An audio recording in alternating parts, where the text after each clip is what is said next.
For me, like playing and being playful is being goofy, being accepted for who you are. Can we truly kill the layers that we put on ourselves? With age, so many more layers get stuck to us. We really don't know who we are for ourselves. Who are we really at the core of everything? Very rare to truly be in your skin and own it. And I feel like play allows you to do that. It instantly brings humans to who they truly are at the core. And somewhere I feel people are afraid to be that. Sometimes I have random chats with young parents, and even today, yeah, you're so right, play is so important. I put my daughter into gymnastics. She goes for badminton, she plays volleyball, and she's so active, this and that. Like, great, yeah, sure, that's great, that's sports, that's play for sure. But for me, in my universe, it's not allowing the child to just be in her element. She has to do all of these things. It's very competitive. There's another kind of pressure that she has to go through. So many times people advise me, isme kya hai? Like there's so many other problems in India. Yeah. What's with play? This is not a need. Have you done your homework? Have you really assessed? Play is absurd for most people because they Yeah. haven't really thought through or actually experienced it. And I feel really bad because Yeah. people haven't experienced the power of play. And so they're saying all of these things. So yeah, I experienced a ton of resistance. I started this when I was very young, when I was about 21 years of age, and I didn't know much about anything at the time. I still don't. I'm figuring things out as I'm learning. But back then, for sure, there was a lot of energy and drive to do something for children. And I was always driven by their honesty, and it always got me thinking as to it's not their fault. Why do they have to experience a life? We're all, it's just a stroke of luck wherever we're born and however we're born and whatever is happening to us. So I always kept feeling that there's something more I could do. So I used to volunteer with some small organizations straight out of engineering, and I began to see that these kids didn't really enjoy learning. I think I was a bad teacher or that they were just not interested. And that actually got me curious. I deep dived a little bit. I figured out that like me, there were many other tuition teachers coming. So then it got me thinking like, what's the point? What am I doing really? So I stopped and I just started playing with them. I took permission and I said, you know what, they're getting enough tuition classes. Can I just come every day and play with them? I had no idea what I was doing. But in the whole process of playing, I realized like these were young boys aged 5 years to about 9 years. And that these boys, little kids, were actually little adults. And I myself I was so young. So I was taken aback by their life stories. I realized very soon through play their own life stories. They had become adults too soon. They had witnessed a whole lot of atrocities in their lives, like abuse, verbal, physical. And for them, it had normalized. So for me, the big question that changed me in my thinking was, doesn't it happen with you? And it was a very normal kind of a thing that apparently this kind of abuse should happen to everybody. How is it not happening to you? So they felt odd about that. So for me, I I really sat with that for a while. And I realized that through the play and playing with them, I became their best friend. I started feeling more responsible towards them. And I felt compelled to go there and just follow through. We were all a group of friends. And so we were like the groupies. We used to go for bands and we were heavily into metal music. And it was a really nice group that we were post engineering just hanging out and we used to really go for gigs and all together. So really it started off with just as randomly I was giving Gyan one day to all of them and everyone else was actually sorted. Some were going for their masters, some were already got a job. I was the one Leela figuring out what's next in my life. And I was giving them, yeah, we should live a very purposeful life. We need to do this, need to do that. I had no idea what I was talking, honestly. But finally, they did take me seriously, and we, as a group, started really as a toy bank. So we used to collect ethically and morally good games and toys, and recycle them, wash them, and distribute them. So this became a weekend activity. I basically had a very simple, the regular middle class upbringing. My mother had given me a lot of values of always being financially independent and stand up on my own feet. And so a lot of those stories as I grew up. I had a very interesting uncle who exposed me actually in a way to a lot of the real world. And so in my early years, there was a lot of influence of him and his thinking and that got me to question a lot of things in the world and why things are the way they are and what's my role in the world. Because when you go through these professional courses and engineering is, or for that matter, the MBA that I had kind of started, it's a lot of about how much money you'll make or jobs you'll get. And it's never really about what impact you'll put or bring into society. We're never really taught. That narrative is never there anywhere. I had a full-time job while I was running this. I worked extremely long hours. I used to get up very early and we were using a space for free for the first few years. Somebody was kind enough to give us space. So I used to go early mornings, work there, and then I used to go for my day job. I finished that and just come back to this place. I used to work till late in the night and then head back home. I didn't have any social life. I had to actually quit my job because this kind of was growing and I wanted to make it bigger. I realized at the time that I had to quit my corporate job. Yeah. And I had a very difficult time doing that. I remember going through a lot of emotional moments and fear, and not having an income monthly was something like, it was damn scary. I remember one of my trustees, whom I really look up to even till today, he at the time had told me, like, I picked up the phone and spoke to him and I said, I'm very scared. I don't feel like putting in my papers. I don't know. I'm used to this. And somewhere, I don't know, may sound a little random, but he said, whatever your dues in life are, at some point you'll always get them. Remember that. Just follow your heart. I just remember going by BSC bus ride somewhere, and randomly on the way, I saw kids on the footpath. So I got off. That was not even my stop. I just randomly got off, ran back to figure out who are these kids. And luckily, the founder was there. Turns out to be one small little NGO that teaches children on the streets. So I had no idea what I was doing. I just said, you know what? I have a lot of games and toys. Are you okay if I just distribute it to your kids? So this is how really in 2004 I started. I had no games and toys. I had barely 15, 20 of my own games. That put me under a lot of stress and pressure that, okay, now I really need to, because when he gave me the count, he said, I have about 300, 400 kids. And would you have that many games? I did all crazy things. I joined some random yoga spiritual class. Every Sunday, there used to be a different group of 100, 200 people that used to come to do some sort of meditation. I was not interested in that. I just wanted to talk to 100, 200 different people every week and tell them what I'm doing and tell them every Sunday, bring your games now.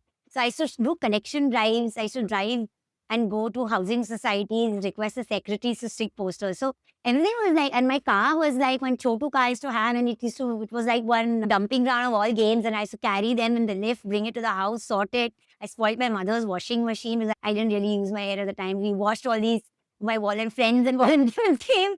So it was just, one thing led to the other, led to the other. I remember it was Children's Day, 2004 in November.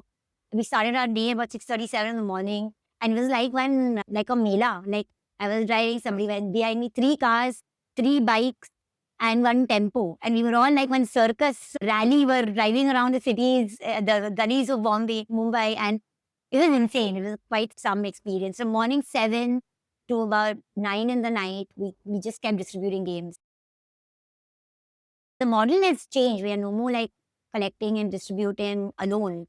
We set up play centers. We collaborate with the state government of Maharashtra, with the BMC here. They've been very kind to us. They've been actually wanting to instill play-based practices inside Zilla Parishad schools. So it's been a very strong collaboration with them. We work with low-income private schools. Wherever there are children, we have community-based organizations.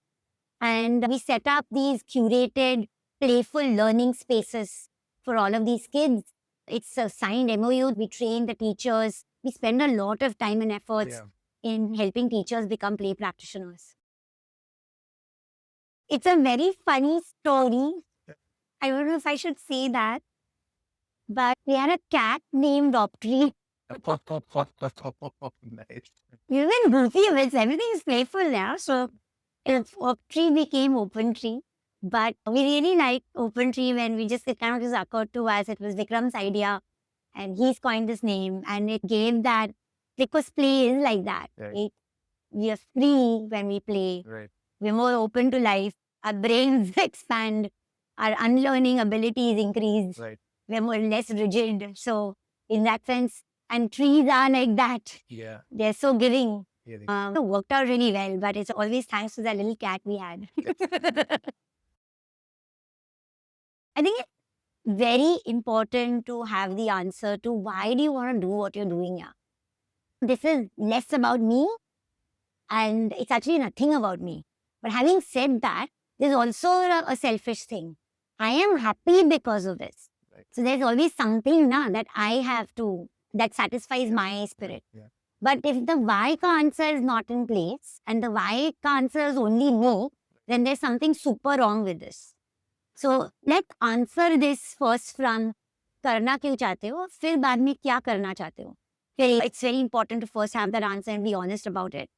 And also another thing is, this is a learning for me from experience again, is find the people who believe in your cause right from the get-go. Find those people, put efforts, go talk about your work. Find the genuine people who understand where you're coming from and therefore are buying into what you're trying to do. And have them as not as your backers. They could be your funders, they could be your team people, they could be, but don't try to do this everything alone. Nahi hota hai. So find those people who are there for you. And for me, another thing that works very well, and I again learned this over the years, failure is beautiful. I wouldn't even go and say it's normal. Obviously, it's normal, yeah. If you don't fail at all, then there's something abnormal about the situation. But failing is actually fun. It's very difficult in the moment you're failing and you failed, but there's beautiful hidden life lessons there if we pay attention to what they are. So, like, these are some mantras that I have failed like 9 out of 10 times. So, it's fun, like, you get to learn a lot of things and then you don't make the same mistakes. It's been a good 15, 16 years of me shifting out of the for-profit, but I see a lot of people currently in our team or people who are interested in making the transition into the sector.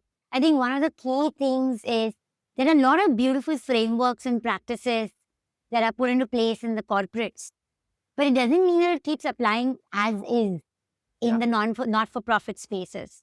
See, there are many people, and I can talk for ourselves as an organization, I'm saying this. Most of us in this organization have made informed life choices to be here. Most of the people are brilliant. Yeah. There are Ivy Leagues and IIMs, and there are people, from multiple disciplines who made a life choice to transition and come into this space. Yeah. So there's clearly that thought and drive of building the change. But the thing we all adapt to is, it does not mean that the way you have approached challenges and problems in the for-profit is exactly applicable here. And I feel there's that time period that needs to be given to unlearn. There's so much of unlearning. This sector is smart. The sector knows what it's doing. Most of us are here because we want to be here. It's not because we have nothing else to do with our lives. So they come with this, most of the people, with all due respect, and they mean well, is with the notion that, hey, you know what, I tried this here, it will work here. Right. Versus, I've tried this here, let me see what's going on here, understand the situation and see how I can tweak this to suit this, rather than just plug and play. One young girl came for an interview to our office and we just got talking. We were interviewing her for she was a fresher, so she was looking for some job or whatever. And then, you know what, she so sweetly said, ma'am, I don't think you will recognize me. And I was like, no, I'm sorry. And she was like, I was one of those kids, you had come to my school when I was in school, and आपने मुझे एक soft toy दिया था, and apparently we had given her a Mickey Mouse. I don't know what we had given, something we had given. And she remembers and she said, I still have that soft toy with me. And it was the first time I felt wanted and cared for by somebody whom I didn't know. And when I finished my studies, the first place I wanted to apply for a job was yours. I found you guys and I wanted to come, and whether I get this job or not, I wanted you to know what a change you've had, an impact you've had in my life. So we don't know these things, and even I get goosebumps when I say about this, but it was amazing, it was very compelling, and I just teared up. One of the centers, one of the girls was extremely angry, and she would never come for a play session. She was always sitting in the corner. Usko bahut gussa aata tha. She used to throw things and all. So we used to also struggle a little bit, and over the continuous play sessions, she started coming closer to the circle, and she sat on the fringes of the circle where the kids were playing. Following day, she asked for permission to sit in the circle. Like that, one day leading into the other, then she said, can I play? And she started playing. And she was so good at it. And then we learned that, oh, she sings so well. Then she became a very big chatterbox in the group. She was so, no, I think before kids take time, like play brings it out slowly, like I said, in their elements, slow and steady. And we saw some remarkable changes in how this girl changed. Her personality was a completely different one. I'm one of those that wants to get the job done in my lifetime. कोई legacy नहीं छोड़ना है. Just the impact has to be so powerful that catches on, and you completely set a trend and you mainstream play in India. So we're here to build this field of play in the Indian context. I'm really determined and gunning to establish and mainstream play and everything to do with play-based learning, designing spaces for play. How do you create playful mindset? How do you instill play in our everyday being, in work practices, everywhere? How can we be more authentic, therefore, because of all of these beautiful, playful practices? So I am really looking at building that field for play in India. We've seen amazing results of the work. We witnessed children's communication skills and critical thinking skills the last 2 years going up more than 50%. We've seen close to 40% of the teachers putting play practices now inside their classrooms where we've been working.